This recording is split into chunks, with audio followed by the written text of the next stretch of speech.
యువతలో రాజకీయ నాయకులంటే ఒక రకమైనటువంటి వ్యతిరేక నెగిటివ్ టోన్ ఉంది.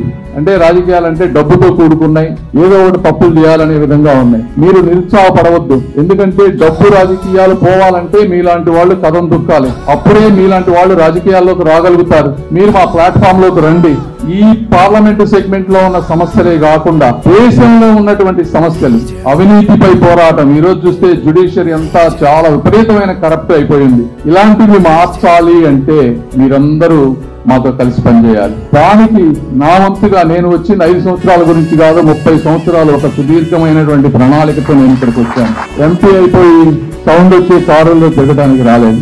ఒక బలమైన ఆశయంతో, విజన్తో భారతదేశ గమ్యాన్ని మార్చే విధంగా నేను పోరాటం చేస్తానని, దానికి మీ అందరి సహకారం నాకు కావాలని కృతజ్ఞతలు తెలుపుకుంటూ ఈ అవకాశం ఇచ్చిన అందరికీ థ్యాంక్ యూ.